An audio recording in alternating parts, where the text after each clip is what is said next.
Today, I want to talk to you a little bit about some of the functionality for your students to help them get the most out of their experience.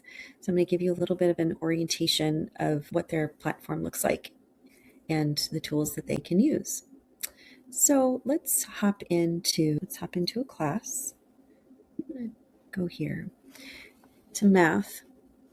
So, students will click on the course that they're enrolled in, that they'd like to start, and then they can use the Access Course button to get where they need to go. What you'll see is all of the classes are divided into units. Most of them have 6 units and 36 modules, and then typically 4 lessons per module. This roughly works out to 36 weeks worth of content. Usually for the classes, they are taught over 4 days or 4 lessons. So the thought would be that a student would complete 1 module a week if they could. Some designations you'll see here is for every module, there are the 4 lessons underneath it. And as the students move through those lessons, this circle will close. So right now you can see that I'm on lesson 1 within this module, and so about a little less than a quarter of it is filled.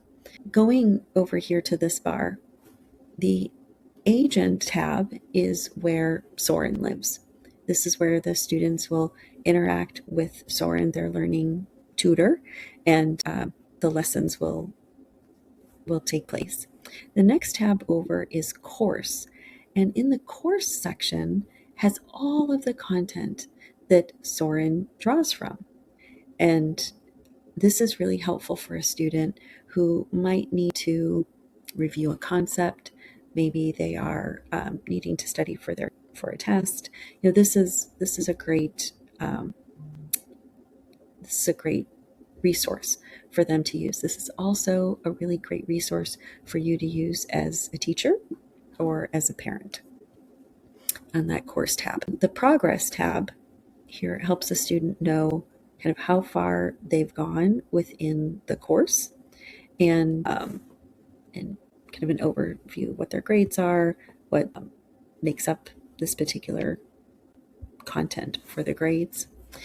A couple of other things that are really important for the student to know about is these buttons at the top.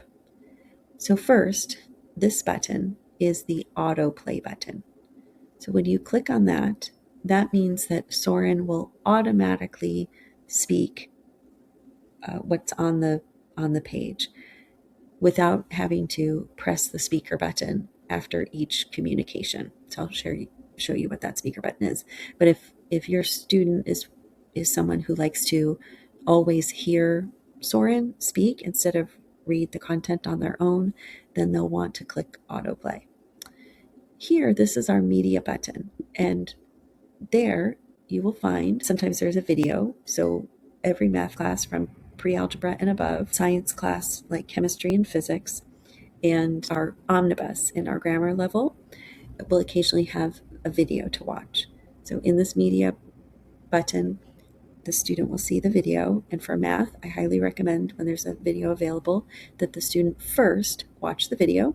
So all they have to do is click and push play, and they will see the video. So these videos for math do a really great job of explaining the topic and giving them a visual representation of what it is they're going to learn about.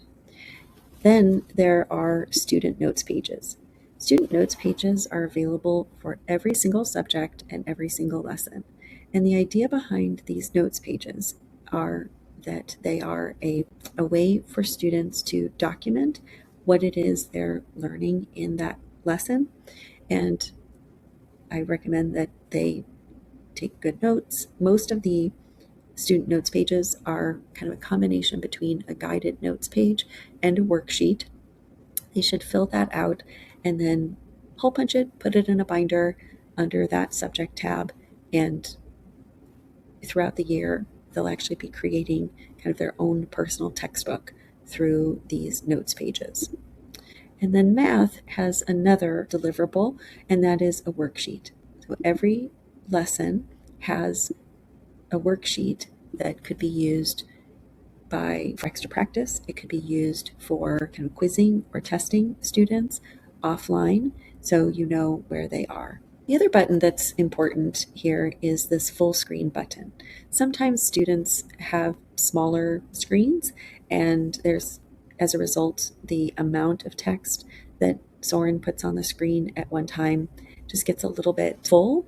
So a student might do two things to widen what they see from Soren. First, they can click here and truncate that toolbar, and then they can also click here for full screen. So that way they can maximize, if they've got a smaller screen, they can maximize what they see from Soren. To exit full screen, all you have to do is click on that button.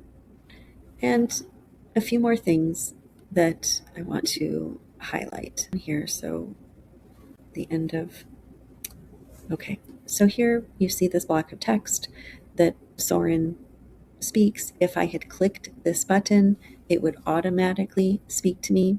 Let's just say, sometimes I like to read it myself. Sometimes I want Soren to speak to me. So you can use read aloud function. So I can press here, and what that will do is simply read this particular paragraph. Now, what's nice about using this instead of the autoplay is that I can pause Soren from speaking. If I had it on autoplay, I'd have to wait until Soren completed reading that. Okay. Sometimes if there's a glitch, simply refreshing what's on the screen sometimes can be helpful. And so that button might be useful too. Now, in a response to Soren, that's down here. I can type my response to Soren in this box. I can use the microphone and I can dictate a response. You need to pay attention to is when you click on this, I dictate it. When I'm done dictating my response, I need to click on it again, and then I press the blue arrow to send. If I'm typing my response, I type and then hit the blue arrow or return to send. Sometimes I might want to, I need to type a paper, I need to upload a document of some sort, then I will use the file upload, or I can use the camera. Now, this is great. Camera is great for math. I can click on camera. I can take a picture of my written work and simply submit it. And that's very helpful because then Soren can see the details of how I solved a problem. And if I have made a mistake along the way in a multi-step problem, Soren can see exactly where I made the mistake and address that. One other thing that I forgot to say about typing in this box, if a student hits enter, then it will automatically post. So if a student is trying to do something on multiple lines and give multiple lines of text, then the student will need to hit shift and then enter to get to line number 2. So for example, I say hello, and then I want on the next line to write how are you, then I need to hit shift and then enter. If the student has any questions, they don't understand what Soren is asking, using vocabulary that's unfamiliar, they're confused about what's being taught, they can ask Soren. Soren will slow down, will go back to a place of understanding, explain things over and over again in many ways, and help your student learn. So if they have a question, they should just ask Soren, and Soren can explain it. At the end of every lesson, the student will get a lovely summary of what it is they've learned, where their areas of opportunity or struggle might have been, and then what's going to be taught next time. So if a student needs to leave a lesson in the middle of doing their work, that's okay. They can pick up right where they left off.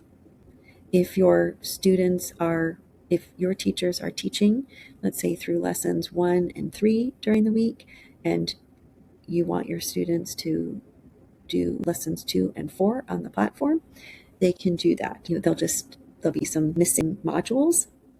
And if your student skips, say 1 to 2, then Soren will ask the student some questions, making sure that they're ready for the second lesson, which is great. It'll test their comprehension. In order to get back to their other courses, they can hit the home button and select the next course that they'd like to work on.